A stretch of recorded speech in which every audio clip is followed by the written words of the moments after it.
छोटे से गांव में टुनटुनी अपने पिता टुन्नू चिड़ा के साथ रहती थी। वो लोग बहुत ही गरीब थे। टुन्नू चिड़ा जमींदार कड़कनाथ सेठ के खेतों में मजदूरी किया करता था। कड़कनाथ सेठ बहुत ही जालिम और लालची पक्षी था। वो मजदूरों से बहुत काम करवाता, लेकिन समय पर उन्हें मेहनताना नहीं देता था। एक दिन अचानक से टुन्नू की तबीयत खराब हो गई। वो खून की उल्टियाँ करने लगा। ये देख उसकी बेटी टुनटुनी बहुत घबरा गई। पापा पापा तुम्हें अचानक क्या हो गया? मैं डॉक्टर बुलबुल को लेकर आती हूँ, तुम डरो नहीं। फिर टुनटुनी चिड़िया डॉक्टर बुलबुल को लेकर घर आती है। वो टुन्नू चिड़ा का चेकअप करती है। बेटा, तुम्हारे पिता की हालत कुछ ठीक नहीं लग रही है। मैं कुछ दवाइयाँ दे रही हूँ, पर अगर 3 दिन के अंदर ये ठीक नहीं हुए तो तुम इन्हें शहर के अस्पताल ले जाना पड़ेगा। फिर 3 दिन यूं ही गुजर गए, लेकिन टुन्नू चिड़ा की तबीयत में कोई सुधार नहीं आया, बल्कि उसकी तबीयत और ज्यादा बिगड़ने लगी। फिर टुनटुनी चिड़िया अपने पिता टुन्नू चिड़ा को शहर के अस्पताल ले गई। वहाँ के डॉक्टर ने ऑपरेशन का बता दिया, जिसे सुनकर टुन्नू चिड़ा अपनी बेटी टुनटुनी चिड़िया से कहता है, बेटा, तुम मुझे यहाँ से ले चलो, मैं ठीक हूँ। मुझे यहाँ से इलाज करवाने की कोई जरूरत नहीं। तुम ठीक नहीं हो पापा, मैं तुम्हारा इलाज करवाऊंगी। पर बेटा, पैसे कहाँ से आएंगे? उसकी चिंता तुम मत करो, मैं कुछ न कुछ उपाय जरूर निकाल लूंगी। फिर अगले दिन टुनटुनी चिड़िया अपने पिता को बिना बताए जमींदार कड़कनाथ सेठ के पास चली गई। मालिक, मुझे आपसे कुछ बात करनी है। मालिक, मुझे 50,000 रुपए उधार चाहिए थे। मेरे पिता की तबीयत बहुत खराब है, उनका इलाज करवाना है। मैं पैसे तो तुझे दे दूंगा, लेकिन तू एक काम कर, अपना घर मुझे बेच दे। मैं अपने पिता को कुछ नहीं होने दे सकती। मैं अपनी मेहनत से फिर से घर बनवा लूंगी। अच्छा ठीक है मालिक, मुझे आपकी ये शर्त मंजूर है, पर मालिक पिताजी को ठीक होकर वापस आने दीजिए, फिर मैं घर खाली कर दूंगी। अच्छा ठीक है, मैं तुझे 1 महीने का समय देता हूँ। टुनटुनी चिड़िया पैसे लेकर अस्पताल में जमा कर देती है। टुन्नू चिड़ा का ऑपरेशन हो जाता है और कुछ दिनों में वो बिल्कुल ठीक हो जाता है और अपने घर वापस आ जाता है। ऐसे ही 1 महीना पूरा हो गया। कड़कनाथ से टुनटुनी चिड़िया के घर आता है। अरे सेठ जी, आप यहाँ? सुन टुनटुनी, तेरी 1 महीने की मोहलत पूरी हो गई है, इसलिए अभी के अभी ये घर खाली करके दफा हो जाओ। पिताजी, मुझे माफ कर दो। आपके इलाज के लिए जो पैसे मैंने अस्पताल में दिए थे, वो मुझे घर बेचकर ही मिले थे। मैं आपको नहीं खो सकती थी, इसलिए मैंने ये सब किया। चलो यहाँ से पिताजी, अब ये घर हमारा नहीं, ये जमींदार कड़कनाथ सेठ का है। हम दोनों जंगल में रह लेंगे। ये कहकर टुनटुनी चिड़िया अपने पिता के साथ जंगल में चली जाती है और पत्तों का घर बनाकर उसमें रहने लगती है। ऐसे ही काफी दिन गुजर जाते हैं। एक दिन टुनटुनी चिड़िया भोजन की तलाश में जंगल में जा रही थी, तभी उसे एक साधु बाबा जख्मी हालत में बेहोश मिलते हैं। वो उन्हें बड़ी मुश्किलों से अपने घर लेकर आती है और अपने पिता से कहती है, पिताजी, ये देखिए, ये साधु बाबा मुझे जंगल में जख्मी हालत में मिले। मैं इन्हें घर लेकर आ गई। इन्हें इस हालत में छोड़कर आने का मेरा दिल नहीं किया। फिर टुनटुनी और टुन्नू चिड़ा मिलकर साधु बाबा की बहुत सेवा करते हैं। वो उसके जख्मों पर मरहम पट्टी रखते हैं और कुछ दिनों में वो साधु बाबा पूरी तरह ठीक हो जाते हैं। तुम दोनों ने इतने दिनों तक मेरी बहुत सेवा की, इसलिए मैं तुम दोनों को कुछ देना चाहता हूँ। आज से तुम दोनों का दुख दर्द खत्म हो जाएगा। ये पत्तों का घर पैसों का घर बन जाएगा। फिर साधु कमंडल से पानी लेकर मंत्र पढ़कर उस घर पर छिड़क देता है और देखते ही देखते पत्तों का घर पैसों का घर बन गया। ये देखकर टुनटुनी और टुन्नू चिड़ा हैरान हो गई। पर बाबा जी, एक बात है, अगर हमारे इस घर के बारे में गांव के किसी भी पक्षी को पता चल गया तो क्या होगा? वो पक्षी तो पैसों की चोरी करने के लिए आएंगे, तब हम क्या करेंगे? ऐसा कुछ नहीं होगा, ये एक जादुई घर है। तुम दोनों के अलावा अगर कोई दूसरा इस घर को छुएगा तो पत्थर का बन जाएगा। तुम लोग जब चाहो इस पैसों की दीवार से पैसे निकाल कर खर्च कर सकते हो। इतना बोलकर साधु वहाँ से चला जाता है। तब से उन लोगों की हालत सुधरने लगी। फिर एक दिन हरिया तोता जंगल से लकड़ियाँ काटने के लिए आता है। जंगल के अंदर ऐसे पैसों का घर देखकर उसकी आंखें तो फटी की फटी रह गई और उसने जाकर जमींदार को ये सब बातें बता दी।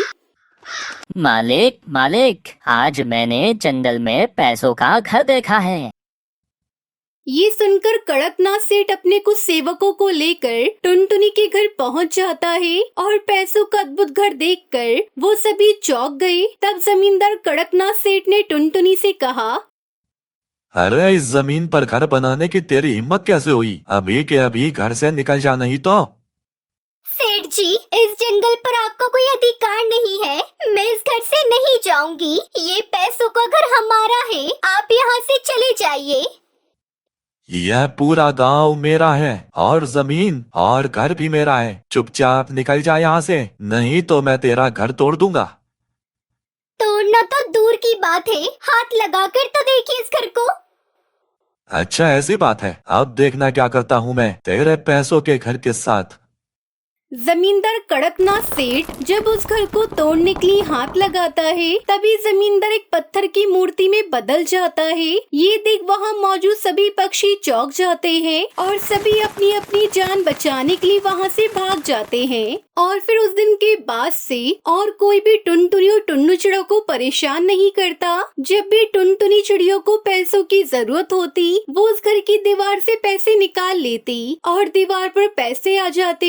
फिर टुनटुनी पैसों की मदद से अपनी आगे की पढ़ाई करती है और वो दोनों खुशी खुशी अपनी जिंदगी पैसों के घर में बिताने लगते हैं।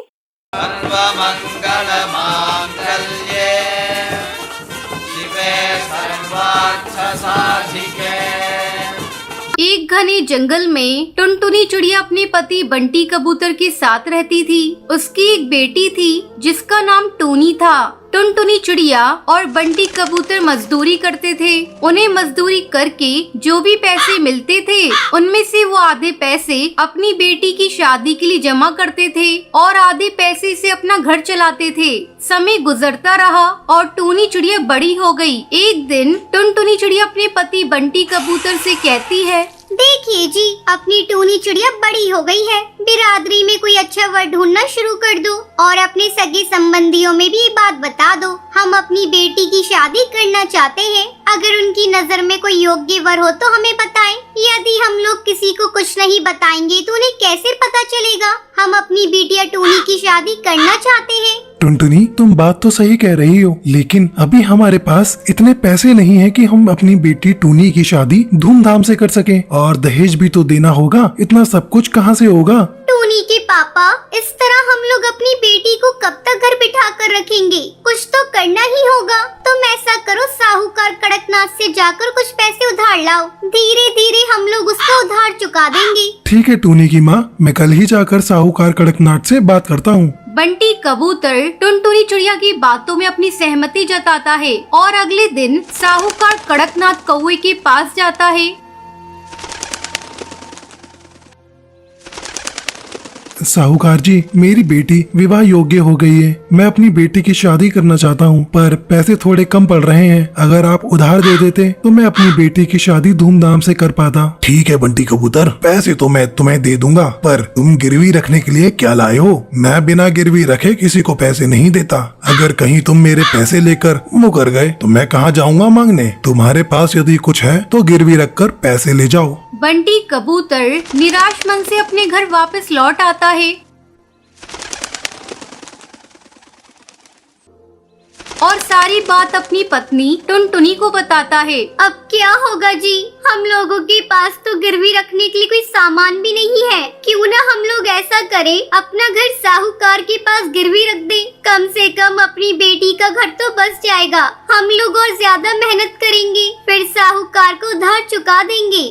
हाँ, तुम बात तो सही कह रही हो। मैं कल ही अपने घोंसले के कागज लेकर साहूकार के पास जाता हूँ। अगले दिन बंटी कबूतर अपना घर साहूकार के पास गिरवी रखकर पैसे ले आता है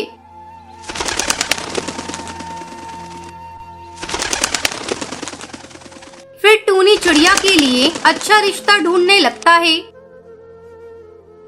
जल्द ही टूनी की शादी सुंदर नाम के कौवे से तय हो जाती है। सुंदर कौवा सिर्फ नाम का ही सुंदर था। टूनी के माँ बाप अपनी बेटी की शादी में बहुत अच्छे इंतजाम करते हैं और टूनी को दहेज में बहुत सारा सामान देते हैं। धूमधाम से टूनी चिड़िया की शादी सुंदर कौवे से हो जाती है और खुशी खुशी टूनी चिड़िया अपने ससुराल चली जाती है। टूनी चिड़िया के ससुराल चले जाने के बाद टुनटुनी चिड़िया और बंटी कबूतर बात कर रहे थे। देख रही हो जी, टूनी के चले जाने के बाद अपना घर कितना सूना लग रहा है। भगवान करे टूनी अपने ससुराल में खुशी खुशी बस जाए। वैसे तो सुंदर कौवे का स्वभाव बहुत ही अच्छा है, वो हमारी बेटी को खुश रखेगा। चलो सब कुछ अच्छे से निपट गया, अब चलकर आराम करते हैं। सुबह फिर काम पर भी तो जाना है और साहूकार का कर्ज भी तो चुकाना है। फिर टुनटुनी चिड़िया और बंटी कबूतर सो जाते हैं। कुछ दिनों तक दोनों मिलकर कड़ी मेहनत करते हैं और साहूकार को उधार चुका देते हैं। आज हम लोगों के सर से साहूकार के कर्ज का बोझ उतर गया है। फिर टुनटुनी चिड़िया और बंटी कबूतर खुशी खुशी रहने लगते हैं।